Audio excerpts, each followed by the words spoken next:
just to get going though. Thank you so much. So good morning, everybody, and welcome to our executive committee meeting this lovely Friday morning. Let's do our roll call. Marcy, would you like to do that, please? Yeah, sure, no problem. I think I'm going to pass the baton. I think let's do passing the baton. Do it. Okay, we'll do it. Yeah, I'll be more than happy to do it. Melissa, we'll start with you as our chair. Okay. Good morning, Council Chair and Committee Chair, Melissa Van Hook, here, present. Terrific. Good morning, Vijette. Good morning, I'm here. Okay, Kathy. Good morning, I'm here. Jana. Good morning, I'm here too. Good morning, Jana. And I think Kelly's on the phone. I'm here, thanks. Okay. I don't think, and you said JJ was not coming? That is correct. He has another obligation, but he said if we needed him for quorum week, he could jump on real quick. Okay. And then, so that will be it. And then staff, I'll start with John, please. Good morning, everybody. I'm here. Lonnie. Good morning. Jason. Good morning. Sarah. Good morning. Michael, I know you're here. Good morning. And then myself. Okay, that's it. Okay, thank you so much. All right, agenda item B, our minutes review and approval from our November 15th, 2024 executive committee meeting. I'm hoping everybody had a chance to read those minutes. I'm going to assume you did. Are there any questions or corrections that need to be made on the minutes? Okay. Hearing none, I'm going to call for a motion to approve the executive committee meeting minutes from November 15th, 2024 as written. Do I have a motion? This is Vijette, so moved. Thank you, Vijette. Do I have a second? This is Kathy. I so move. Thank you, Kathy. All those in favor of approval, please say aye. Aye. Aye. Aye. All those opposed, please say nay. Is anyone not voting? Okay, motion carries. Thank you. Agenda item C, our fiscal contracts update with Ms. Lani. Okay, hopefully you guys are able to see the ADD PC financial update. Yes. Thank you, Melissa. So the council received a total allotment of $1,501,328 for fiscal year 2023. The council has fully obligated these funds. A no-cost extension for the period of performance has been granted and now runs through September 30th of this year. There's approximately $47,087 remaining to be liquidated or spent of those funds. The council has received a total allotment of $1,500,684 for fiscal year 2024.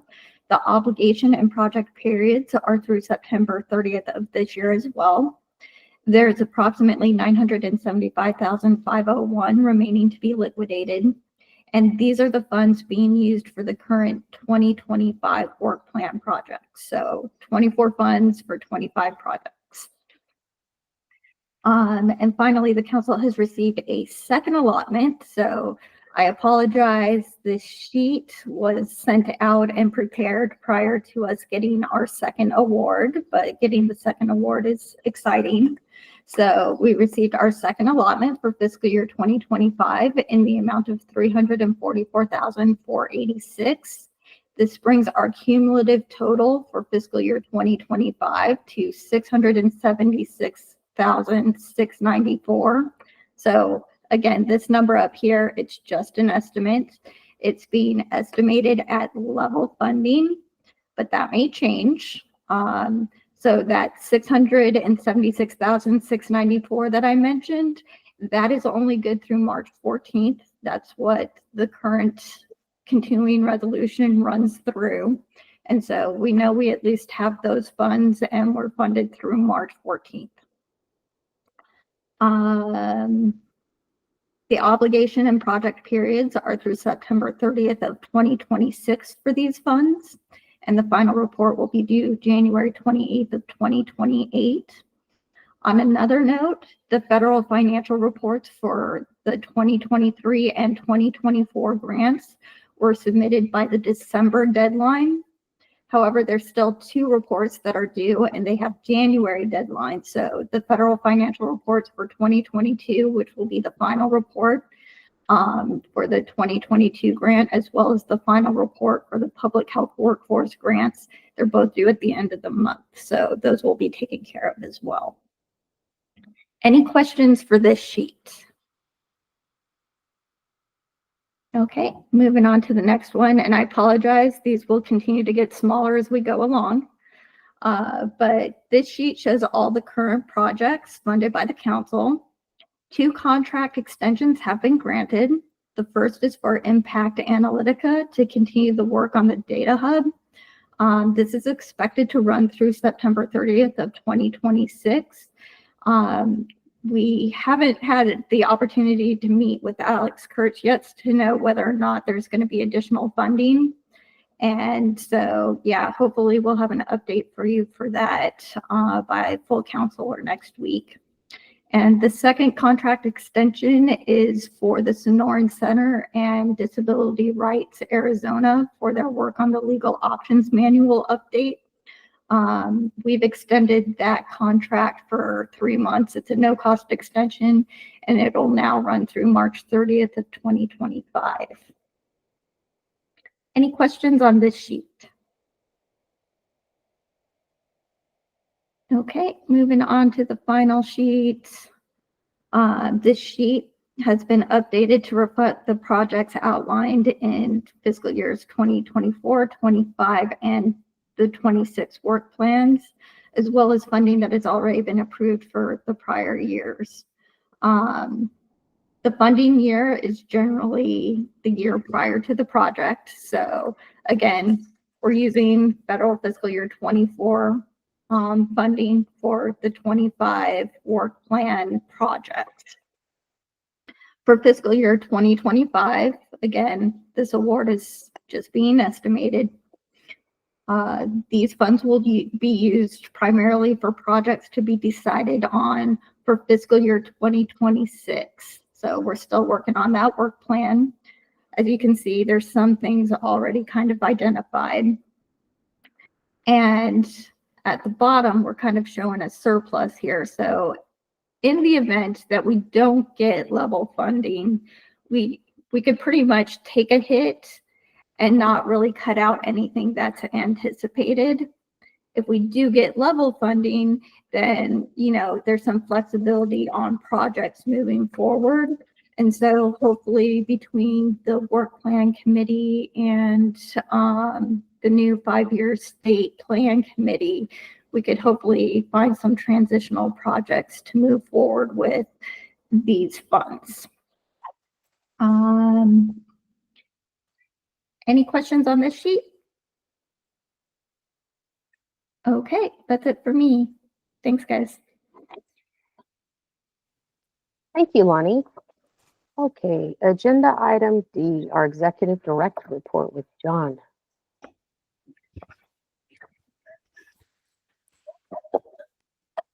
Okay, good morning again, everybody. Happy Friday. Hope you're looking forward to a nice long weekend. We fortunately have Monday off, and hope the rest of you do as well. Couple of things to go over. We're going to be saying this a lot, and Lonnie has said it a couple of times. We'll continue to say it. You'll hear it next week at the council meeting. We did get our second notice of award regarding our federal grant for fiscal year 2025, but because there is a continuing resolution in place that runs through mid-March, and we have absolutely no idea what's going to happen with the federal government after March 12th. We hope there's still a federal government after March 12th. We don't know what our funding is going to look like for the remainder of the fiscal year. We've been counseled by NHCDD that we are likely to see level funding for this year. And then, of course, the uncertainty and chaos for fiscal year 26 will weigh on our minds. We hope that NHCDD's information is correct. But for the time being, we know that we just got our second notice of $330,000. to add to the original allocation. So we've got some money to work with for the time being. We of course will keep you updated as we learn more. But it just, I feel like we can't say it enough. And those of you who were on the work plan committee meeting last week, we feel like a broken record, but we need to keep emphasizing that we just don't know what it's going to look like after March. Fortunately, as Lonnie mentioned, we do have some cushion, and so we'll hope for the best. We'll certainly make preparations in case something goes south on us. And we've talked about that, and we feel like we know the direction we will go, but we just don't know at this point what the future is going to look like. So, not to put too much of a gray cloud over our sunny Friday, but just keep that in mind. And again, you'll hear it next week at the council meeting. We just need to be prepared for it. I do want to emphasize one thing when it comes to our federal funding, and I've shared this with staff, and I don't think it's going to come as a surprise to anyone, but we kind of have a rough process in place in case we start looking at funding reductions moving forward. We will certainly, if we see less money in our next notice of award, or if we're likely to get less than level funding this year, we will reevaluate the projects that we're doing. If that reduction in funding exceeds the cushion we currently have, we will reevaluate, if necessary, make some cuts to currently funded projects or current projects that in any way involve a financial commitment. For the future, we will redetermine what makes sense to fund outside of the organization, and we will pull things in-house if necessary. We may have to redistribute some of the responsibilities for staff. The very last thing we will do is make any changes to our staffing, make any cuts to our staffing. That is the absolute last resort for us.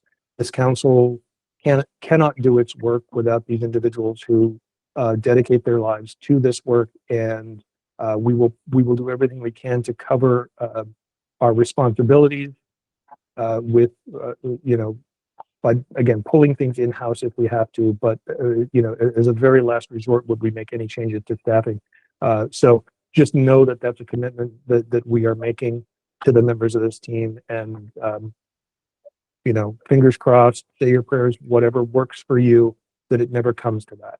But that is the plan that we've established moving forward. I'll leave it at that. Regarding our committees, I just wanted to notify everybody. I've shared some needs with Melissa. We've talked about a couple of things. Wanted to just notify everybody that we are going to be making a few kind of slight committee changes moving into the new year, adding some members to certain committees, and perhaps most importantly, we're going to be establishing an ad hoc bylaws committee. JJ has agreed to chair that committee. We're going to be asking a few other individuals to serve on that committee, largely because our bylaws are out of date. They are missing some information that ACL would like to see. One of those, and it may feel unfortunate to some members, one of those things is a term limits requirement. We currently do not have term limits for members, and ACL is adamant that all councils must have term limits for their members of the general public, that's self-advocates, family members, any other members. There are, of course, some required positions on our council, state agencies, for example. The individual who represents a state agency can stay on, in perpetuity. That there are no requirements that those individuals change, but there are requirements that members of the general public change. So we're going to have to be instituting some term limits. We also don't have conflict of interest. We don't have a conflict of interest section in our bylaws. So we just actually were requested by the Auditor General's office to provide evidence that we do in fact abide by a conflict of interest policy or practice. And we were able to show through our minutes that grantees, for example, who are represented on the council, recuse themselves from votes. But it's better if we just have a conflict of interest policy in our bylaws, and if we have an annual recertification by members that they are that they are abiding by a conflict of interest policy. So those are just a couple of examples. We have some other cleanup to do in the bylaws. Anyway, JJ is going to chair that committee, and we'll be in contact with some of the members of the council to serve on it as well. Melissa? You know, I remember coming on, John, reading that people have to have that in our bylaws. I still have my original handbook that there is something in there. It's not robust enough, definitely, that like we discussed, Yeah. but there is something about acknowledging a conflict of interest in there. Okay. It must be Yeah. super small if you didn't see it. It is there because I do remember, unless my brain is broken and it was just Larry talking to me about it. But there are definitely things in there we need to tighten up. But Yeah. yeah, You may be correct that there is some language in there, but we do need to make it more robust. So Yeah. my apologies for saying we didn't Yeah. have it. there's lots to do though. Yeah, and as a best practice, annual recertification by council members, a signature on a form every year that indicates that you abide by the policy. That's a practice that we need to institute as well. So, yeah, so we'll get those things cleared up, and it may take some time. It may take 6 or 8 months to go through this process and do review and revision and so forth. But I think by the end of this fiscal year, we will come back to the council with revised bylaws to ask for your approval of that. On to the next item, unless there are other questions related to that. Yes, this is Monica. Why can't self-advocates who are on the council just reapply like we've been doing? Well, actually, you can. The folks at ACL want people to, if people want to serve a longer period than what the term limits allow, they're going to have to step off the council for a year and then reapply to serve on the council. But the notion is that we should be bringing in new perspectives, new ideas, new individuals, representation from different parts of the state, and so on. And so there is no requirement that somebody can't serve, then take some time off, and then come back and serve again. There is just a requirement that there be some turnover in who's serving on the council over the period of time. So I don't know if that fully answers your question, Monica, but just so you know, and I don't want to give the impression that we're suddenly going to be asking people to leave the council because they've been serving for however long their period of time has been. We will make provision for people who are on the council now to continue serving until their terms expire or until a certain period of time expires. But we just need to make sure that term limit policy is in the bylaws and is abided by moving forward. Okay. Melissa, you wanted to add something? Yeah, you covered it. I was just going to assure Monica it isn't going to be like, oh, you've been on now, you're gone. You and I both, there's a lot of us on here. They won't be retroactive, meaning going back. It would be from when the committee puts this in place going forward. That's when those new term limits would apply. Okay. Okay. All right. Okay. Thanks, John. Sure. John, can I ask a question about that? So Yeah. the difficulty we've had getting council members approved by the governor's office, how will that impact this? I mean, if they don't speed it up and get a little bit faster at approving, you may be at a point where you just don't have enough council members, Yeah, absolutely true. Absolutely true. So, we're trying to impress upon boards and commissions that we don't have the luxury of waiting. That between what will be a term limit policy and the fact that we have a mandate by the federal government to have certain people in certain positions, we need those slots filled. So I would say we may have to, I don't know how exactly it would work, but we may have to provisionally approve new bylaws contingent upon boards and commissions doing a better job of getting people in those positions, or we may have to simply say that people who are in those positions, in those council positions, can continue to serve until their successor is approved and actually appointed. Okay, that might be a good thing to have. Yeah, that's an option. And so is your term limits begin the date that you are actually approved to sit on the council. by boards and commissions. And I don't know what the best one is. I'm sure the committee will approve that, but we'll figure it out. And I can certainly talk with our folks at ITAC. They're pretty knowledgeable about this. They probably know what other councils have gone through. I hear from my peers that, we're not the only state where getting people appointed is a challenge. So I'll try to see what we can gain from their experiences as well. Thank you. Any other questions related to the committees or bylaws? Okay. The Department of Labor, U.S. Department of Labor, has issued a proposal to eliminate subminimum wage and 14C certificates across the country. We do not have a large number of 14C users in Arizona anymore, but there are probably, I don't know the exact number, maybe a dozen organizations that continue to use the 14C certificate to pay subminimum wage in sheltered workshops. And until midnight tonight, Central Time, there is an open comment period related to this proposal from the Department of Labor. So I just wanted to bring it to everyone's attention. If you have a position on 14C and subminimum wage, and you would like to submit comments, I will, before the meeting's over, I will post the link to that comment page in the chat. And I would encourage you to submit your comments to the Department of Labor. I mean, as a council, I think generally speaking, we are strongly in support of competitive, integrated employment for individuals with disabilities. And the state of Arizona is very much moving in that direction. The number of 14C users is diminishing every year. And at the same time, we can't tell you how you should feel. There is a surprisingly large number of self-advocates who are involved, for example, with our Arizona Achieve program, who feel strongly that subminimum wage should be maintained.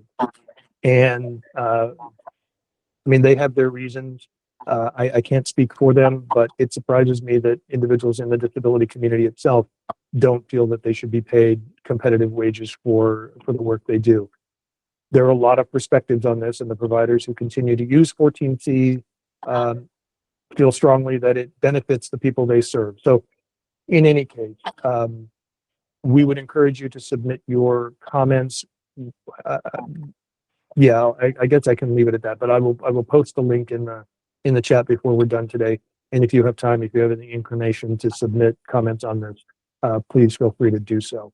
I can tell you also that as of about a week ago, the number of comments supporting continued subminimum wage far outnumbered the number of comments supporting the DOL proposal to do away with subminimum wage. So interesting that the pro 14C community has really mobilized, and the community supporting the DOL proposal had not been as vocal, at least as of a week ago.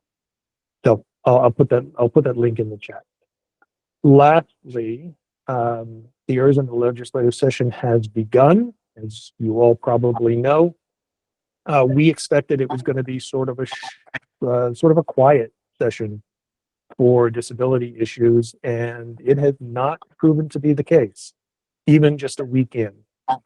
There is a group of advocacy organizations, including the council, Care for the Caregivers, Raising Special Kids, Disability Rights Arizona, a few other organizations who are meeting on a weekly basis. Thank you, Jason. Jason just posted the link to the Department of Labor comment site. The number of bills that have been introduced related to people with disabilities, even tangentially, is much larger than we expected. We're tracking at the moment 73 different bills that in some way could have an effect on the IDD community. They are in areas that include elections and voting, transportation, eligibility for services from Altex or DDD or access, appropriations for the DD service system, criminal justice, healthcare, education, and those could be everything from graduation requirements to school safety plan, guardianship, gender identification, and vaccinations. There is a proposal, for example, that children in the care of DCFs that DCF cannot refuse to place a child in its care with a family whose family members are not vaccinated. That is of concern to us because we know children with intellectual and developmental disabilities often have greater vulnerability to infectious diseases, and there's a whole variety of different issues that we're dealing with. And as I said, this advocacy group is meeting on a weekly basis to look at the bills. We had a really prolonged meeting yesterday, probably because I spoke way too much. Janet can confirm that, she was on the call. But there are just a lot of things that we need to look at, and we'll keep you informed about this. Jason does a really nice advocacy update, legislative update in our newsletter every month, and he will be writing more about the progress of some of these bills. I would like to say that they're all beneficial to the IDD community, but that unfortunately is not the case. Some of them, in particular, around elections or voting and school safety, could have a really detrimental effect on individuals with disabilities. So we'll keep you apprised, and we'll certainly try to educate our legislators on the impact to people with IDD if these bills move forward. There are others that actually are very good for the disability community.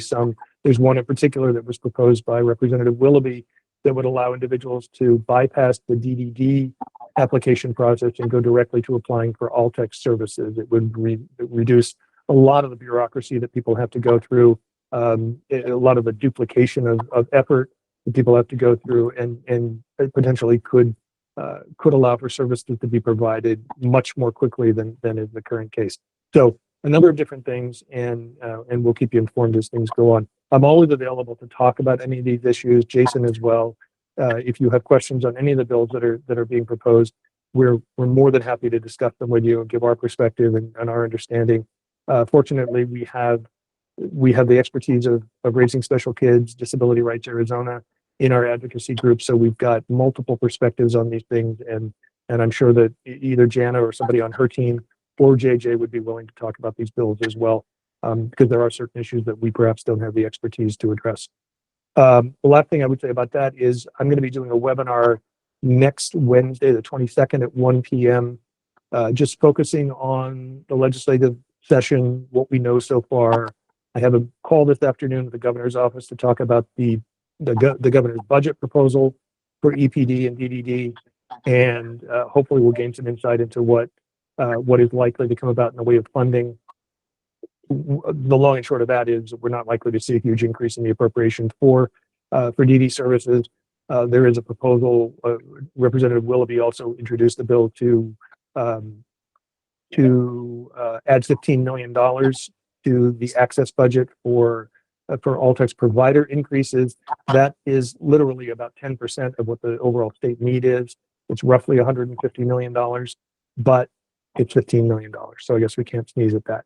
I think it's symbolic, though, of what we're going to see moving forward, that there will not be any substantial or even necessary increases to support DD services in the coming year. But I'll know more this afternoon once I get off that call. And Sarah has just put in a link to register for the webinar next week. We encourage everybody to participate.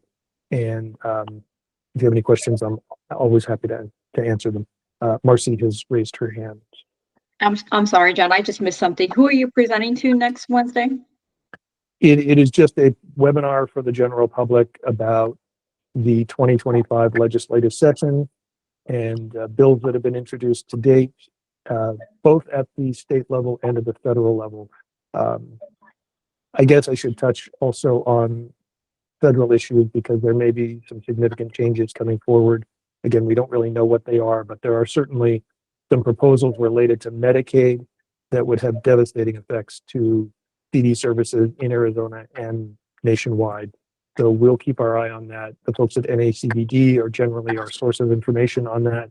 But I know that there are hearings coming up, and our NACBD policy person is meeting with representatives on the House Appropriations Committee and another relevant House committees over the next couple of weeks, including Arizona representatives Fiskamani, Schweikert, and Biggs. So I'll be working with her to kind of inform her about what we know about them and their stances on issues here in Arizona. that's another big unknown, but we'll keep you informed as we know more. Kathy? Could we have just a list at the council meeting of all the legislation that's being proposed? Because we could write it down, but it would be nice if we just had a list that, if you don't mind. Yeah, I will send out a list of the legislation we're tracking when I send the council materials next week. Bear in mind that new bills, of course, are being introduced every day. So if I send the information on Monday or Tuesday, there may be bills introduced in subsequent days before the council meeting that we'll just have to report on orally at the meeting. Okay, thank you. Sure. Okay, is that it for you, John? That'll do it for me. Thank you. Yeah, are there any other questions for John? All right, sir, I guess not. Thank you so much. That's a lot. That list is big. Good luck with that one. But thanks. Good idea though, Kathy. Okay. Agenda item E, our contract proposal with Mike out of our Meaningful Careers Committee. Thank you, Melissa. You bet. The Meaningful Careers Committee met on January 8th, and they reviewed a proposal that we are going to submit to the Office of Procurement. Actually, we've already gone ahead and submitted it in anticipation that the project will be approved. But this is a project to have a leadership development and skills advocacy training session, which is going to be quite comprehensive. We hope to use the services of a nationally recognized disability individual and policy expert. His name is Alan Bergman, and he is doing business as high impact mission based consulting. And what we want to do is we want to ramp up the webinar series that we have conducted over the last several years. We've had a successful run at that. We've relied on our local experts in the state to help us present webinars. But what we were hoping to do is to make them more impactful and also deliver information, provide education and training so that we can start to recruit a cadre of advocates and self-advocates that can help present information. If, for example, John made reference to some legislation that is being proposed, if there's something that if there is testimony that's required, that we have advocates that can speak to those issues. So what we want to do is develop the series, and you have a copy of the sole source contract. I'm not going to go through it in complete detail, but I'm just going to cover the highlights. The first section covers information about the council, how we're funded, how we're created, the fact that we have council members that are appointed by the governor. We develop a 5-year plan, and we have our goal areas. Again, this project comes out of the Meaningful Careers Committee. What we plan to do is have 2 in-person sessions to kick off the series. One will take place on March the 29th, 2025 at the Legacy Foundation. After that in-person training session, we plan to have 6 webinars that cover a variety of topics, national topics as well as state topics. And then at the end of the series in September, we plan to have a session on September 6th, all day, where people come together, they discuss what they heard, what they learned, and how they can be recruited to become self-advocates. The individual that I have researched is a gentleman, again, by the name of Alan Bergman. He has incredible credentials. He has over 50 years experience, so he's no spring chicken. He's not old, but he's up there in age. But the 50 years of experience has really enabled him to be a subject matter expert on just about anything and everything related to disability. And Alan Bergman has conducted training in over 44 states. during his lifetime. Just in the last 12 years alone, he's worked in 38 states. He has trained 82,000 people, and he's worked with 400 different organizations. He's been involved continuously in Partners in Policy Making, which is a very popular and well-known, recognized organization. And so he's going to bring that information to the series. He is also going to be able to recruit subject matter experts from across the country to present information during these webinars. And then we're going to complement that with representatives from Arizona. For example, we want to have John talk about supported decision-making. We want Clayton from the Arizona ASTAP organization to talk about assistive technology. We can also bring in Carla from ASTAP, Carla Rio Phillips, I believe is her name. She is a person with a disability. She utilizes technology to help her in her work, and so she can talk about her experiences. We asked Kristen Mackey if we can have staff from VR as well as the Sonoran Center talk about the rollout of their new customized employment program. So we plan to have all of these activities. This process has to go before the Office of Procurement. It has to be submitted to the office since it is a sole source request. The amount that we are requesting is $29,990.98. I have a meeting right after this meeting with two staff members from the Office of Procurement to talk about the proposal. Are there any questions? I know I've gone through it pretty quickly, but again, this was reviewed by the Meaningful Careers Committee. They did recommend it, and they recommended that it move forward. Melissa, you had a question? Actually, I just had a comment, and I think you did a good job explaining there, Mike. Thanks.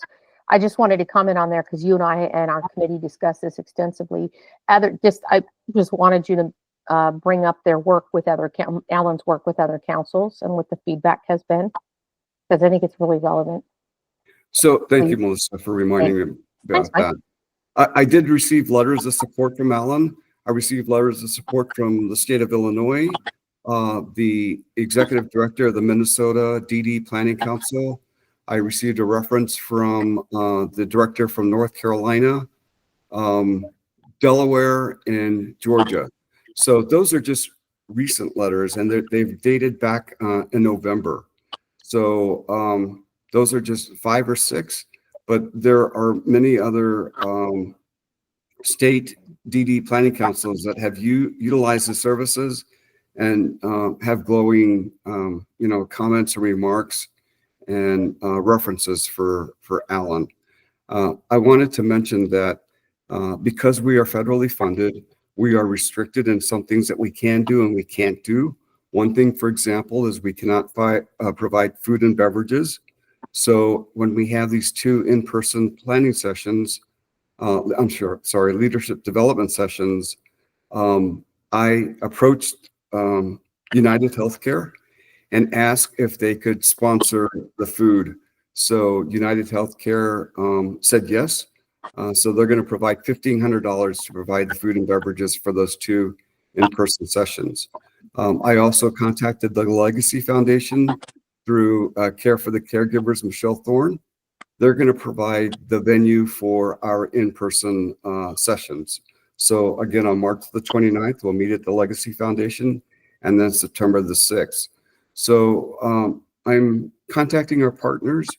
I'm having a meeting next week with Arizona Achieve and Versability Incorporated, as well as Care for the Caregivers, to share more information on this project, and also to ask them to help recruit participants so that we have a robust group of individuals that can attend the sessions, participate, and become active advocates and help us with our efforts.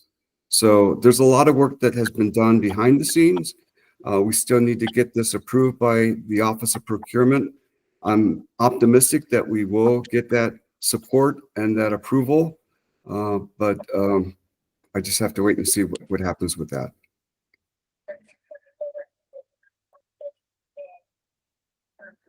Are there any questions for Mike? I just have a comment. I'm looking forward to being one of the participants. Yay. Thank you, Monica. Thank you. Yes. I'm glad to hear that. This did pass through committee unanimously when Meaningful Careers met on January 8th. So, okay, if there are no comments or questions for Mike, I am going to call for a motion to approve the leadership development and advocacy skills for individuals with disabilities and their families for systems change in the amount of $29,990.98. Do I have a motion? I make the motion to approve. Thank you, Kathy. Do I have a second? This is Vijay. I second. Was that Kelly first? I did say that, but it's okay either way. Thank you. That's okay. I saw your little thing light up. Thanks, Vijay. I had Kelly down for a second there. Thank you both so much. Okay, all those in favor of approval, please say aye. Aye. All those opposed, please say nay. Is anyone not voting? Okay, thank you. Motion carries. All right. Let's take a look at our full council meeting agenda. It'll look a lot like today, except as we go down here, we scroll. We do have our committee work group report outs as well as 2 guest presentations. A brief one by Dr. Alexander Kurtz. That's our data hub from Impact Analytica at ASU. And then Kristen Mackey had emailed John and Mike and I a little while back and asked if we would be willing to have a couple of people that are working on their customized employment project come in and present on that project and what they've done so far. So Stephanie Johnson with VR, and then Lori Sandonay, who's kind of heading that up down at the USAID, they're going to come in and present. Now, question for you, John. Can you show me the top of the agenda, please? Okay, just making sure on the time. Still says 12:10. Okay, because our presentations may make us go over just a bit. So you were kind enough, right? And I will note again that this is an in-person meeting. We've tried just for full council to go back to in-person, but there is an option to join online. So, and Monica, I have a question for you, because I know last time we had full council, I believe you joined us virtually. No, Right? I know. I Were you joined there? in person. Oh, you Yeah. were there. Mhm. Yep. Yes, you were there. I'm sorry. It's been a while in the holidays. We're a blur. Thank you for coming. I intend to. Okay. I'd like to come again. Yeah, I'm hoping so too. I don't know if anybody in our meeting today joined online virtually. I just was curious what that experience was like for you if you joined virtually versus being in the room. I think I that- joined. No, You were I virtual? joined virtually. Yeah.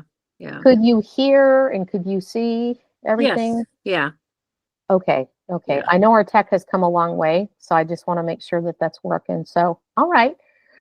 Well, I hope to see lots of faces again. I'll be there. Okay. Thank you. Are there any announcements that we need to make, or anybody need to share anything today? Can I say one thing? I really appreciate, John, you talking about that, with if there are any budget cuts, that we will maintain the positions of the staff. I think that's very important to say. And I'm glad that I'm glad that that would be the last resort. I think if that happened, that would probably disillusion of the council almost. So, but thank you for saying that. Appreciate that, because I was going to ask you about it. So I fully agree with you, Kathy. John and I have discussed that at length.